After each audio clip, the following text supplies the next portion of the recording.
ជំរាបសួរពុកម៉ែបងប្អូនថ្ងៃនេះខ្ញុំមានវីដេអូមួយចង់ចែកម្លែកតកតងទៅនឹងសុភាសិតរបស់ខ្មែរយើងហើយបងប្អូនតែងតែប្រើពាក្យថាក្តៅស៊ីរៈត្រជាក់ស៊ីជ្រៅចឹងសុភាសិតខ្មែរគឺខ្លីមិនតែខ្លឹម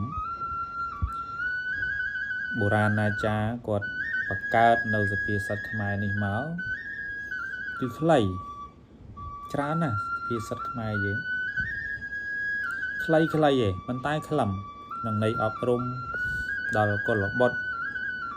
កុលធីតាខ្មែរយើងហ្នឹងដើម្បីឲ្យយកទៅសិក្សាទន្ទិញចាំហើយយល់អំពីអត្ថន័យអត្ថរសខ្លឹមសារនៃសុភាសិតនោះហើយយកទៅពិចារណាអនុវត្តនៅការអប់រំរបស់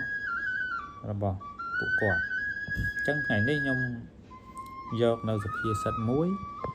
ដែលបងប្អូនតែងតែប្រើប្រាស់ឬក៏អានឬក៏ធ្លាប់ជួបឬក៏ធ្លាប់យកមកនិយាយតែពាក្យថាក្តៅស៊ីរៈត្រជាក់ស៊ីជ្រៅក្តៅស៊ីរៈត្រជាក់ស៊ីជ្រៅនេះបើយើងនិយាយអំពីអត្ថន័យវាតែម្ដងគឺទង្វើណាទង្វើដោយប្រើភ្លើងកំហឹងហ្នឹងគឺរមែងបានផលតិចជាងទង្វើដែលមានអារម្មណ៍ស្ងប់ស្ងាត់ហ្នឹងហើយអញ្ចឹងក្តៅស៊ីរៈត្រជាក់ស៊ីជ្រៅនេះបើយើងនិយាយអំពីអត្ថន័យរបស់វានិយមន័យរបស់វាគឺគេសំដៅទៅលើមនុស្សដែលប្រើនៅភ្លើងកំហឹងខឹងសម្បាហ្នឹងគឺរមែងធ្វើទៅហើយ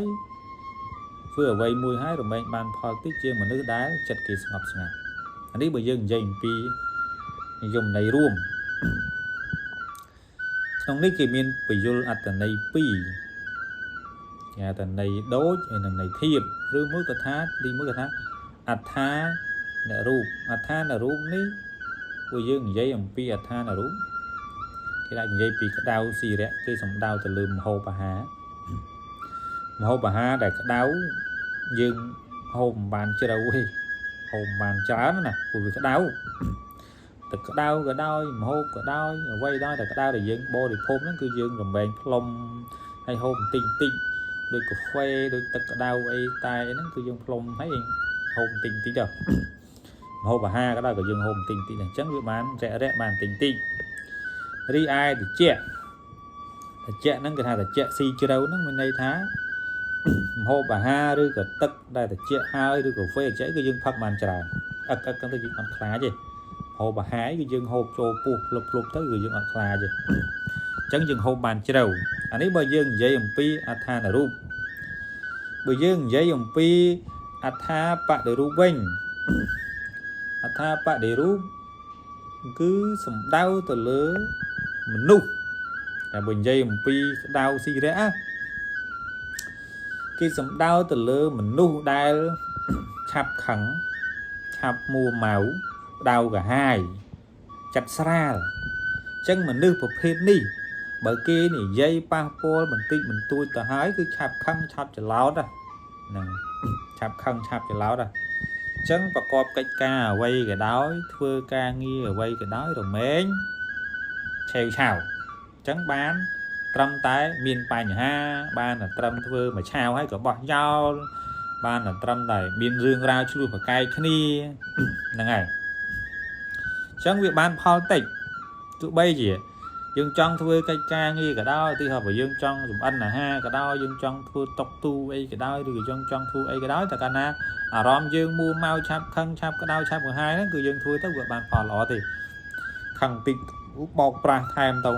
ធ្វើខូចគូចោលទៅគូគំនូអញ្ចឹងណាគូក៏ខុសបន្តិច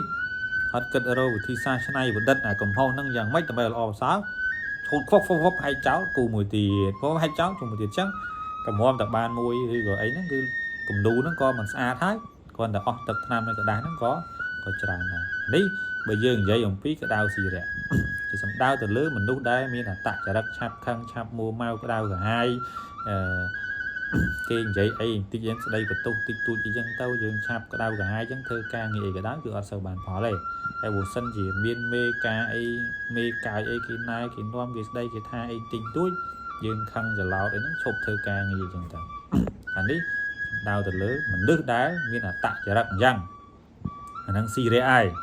ri ai sầm đau từ lứa mình nuốt đã từ chạ si chơi đâu nó kia sầm đau từ lứa mình nuốt chất ngôn mình nuốt để miên ca học rum là o nuốt để miên ca cục rong lâu chất là o chất từ chạ thưa ai cái đó cứ sợ học rum chất chỉ môn ở ngóp chất miên ca sầm rum chất miên ca sầm ma thị lâu chất nó ai là o và xá chẳng có đồng bán thưa ca nghi ai cái đó với từ tua ban phò lọ của cái ca nghi ai cái đó đồng bán thầu ca rom lọ thầu ca phim đi đi thầu ca phim ngọc ngát chỉ với say bong bong đã sao là bạn cu cùng nú cứ thầu ca bắt đau ở rom này tăng thì cùng nú môi phát mà trụ mà phớt mà po nó cứ thầu ca pra rom ngọc ngát lọ từ ai sờ may mơ bộ bạch ở đây chân na nó lò sao này ca nghi ở quay cả đôi mình tha thư tộc tu chùm lạ sắc xa riêng xô tờ xe à so đi con cất lên ấy đi con rosi ca nghi đi từ bên theo ca chặt ngáp tớp chặt tệ bỏ dương nó cất lò và sáng ấy dương thua ấy cái đó practice cái đó tua ban phò lò ấy bởi dương dây pi mình nút đã chặt được chuyện đi với nhỉ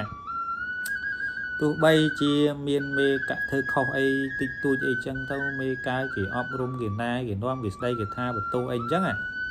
mà nước chất ra đấy cái chơi từ tu cùng hao chơi ao chơi sông tô chơi luôn lô mê anh chân tao chân mế khơi hai ấy hái có lực lên tô lên do tô quay chẳng là chia sai tới có vẫn tới cây ca lo sao thì tao ấy bồ than đấy chất cái đáo mê đây anh tin tuyết chụp thơ ca bạn nè chẳng có đồng đấy thá đau xì rẽ thì chạy xì đấu rồi bo đau xì rẽ chạy xì đấu này giờ phía sẵn ấyคือមានអត្ថន័យអត្ថរសបែបហ្នឹងហើយបើសិនជាខ្ញុំអធិប្បាយទៅហើយមានការមិនពេញសេចក្តីឬក៏មិនសមហេតុផលត្រង់ណានេះមួយក៏សូមលោកគ្រូអ្នកគ្រូបណ្ឌិតបញ្ញវន្តចាស់ព្រឹទ្ធាចារ្យទាំងអស់ដែលយល់ច្បាស់អំពីខ្លឹមសារនេះក៏សូមជួយណែនាំហើយខមមិនខាងក្រោមណាដើម្បីចែករំលែកក៏ដូចជាខ្ញុំក្មេងសកលក្រោយហើយក៏ដូចជាចែករំលែកឲ្យក្មេងសិស្សសានុសិស្សយុវជនខ្មែរយើងនឹងបានសិក្សាស្វែងយល់អំពីអត្ថន័យអត្ថរសនៃសុភាសិតរបស់ខ្មែរយើងក្តៅស៊ីរៈត្រជាក់ស៊ីជ្រៅហើយខ្ញុំនឹងមានវីដេអូបន្តទៀតនិយាយអំពីសុភាសិតខ្មែរហ្នឹងដើម្បីចែកជូនបងប្អូនប្រុសស្រីទាំងអស់គ្នាដើម្បីបានសម្ដាប់ការជាបញ្ញារបស់គ្នាបាទវីដេអូនេះមានប៉ុណ្្នឹងឯងសូមគោរពលាហើយនឹងថ្វាយគុំលាទាំងអស់គ្នា